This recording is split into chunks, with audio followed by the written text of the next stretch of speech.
কোনো একটা সময় ছিল যখন মা ভাত বেড়ে ডাকতো আর আমরা খেয়ে উদ্ধার করার একটা ভঙ্গি নিয়ে খেতে বসতাম। এটা খাবো না সেটা খাবো না নিয়ে কত বায়না হয়তো দেখিয়েছি। বিয়ের পর মায়ের কাছে গেলে সবথেকে বেশি যেটা অনুভব করি, একমাত্র মাই আছে যে কিনা খাবারের থালা সাজিয়ে মেয়েকে খেতে ডাকে। মেয়েকে খাওয়ানোর কি উদ্বেগ, হাত দিয়ে চাপা না দেওয়া অবধি এটা সেটা দিতে থাকে থালায়। হয়তো বিষয়টা খুবই সামান্য, কিন্তু মনকে অদ্ভুত এক শান্তির অনুভূতি দেয়। কারণ বিয়ের পর আমরা সময়ের নিয়মে দুম করে বড় হয়ে যাই, নিজেরা বেড়ে খাই, বাকি সদস্যদের জন্য থালা সাজিয়ে খেতে ডাকি। আবার দিদার বাড়ি গিয়ে দেখেছি ঠিক একইভাবে দিদা মায়ের পাশে দাঁড়িয়ে থাকে। আর একটু ঝোল দিই, আলু দিই, আর একটা মাছ নে মা।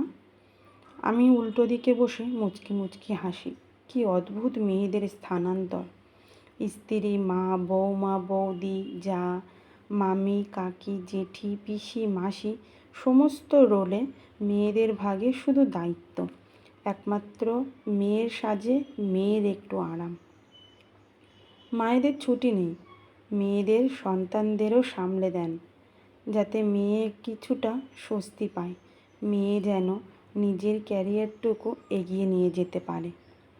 ফিরে যাওয়ার দিন যা পারে তাই ব্যাগে ভরে দেয়।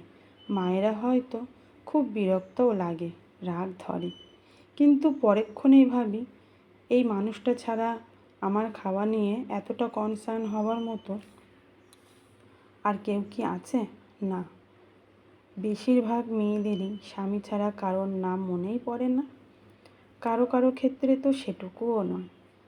সামনে খুব চেঁচামেচি করে বলি, এই রকম করলে কিন্তু আর আসবো না, আর একটা ব্যাগও তুমি করবে না, মনে মনে বলি। ভাগ্যিস তুমি ছিলে মা।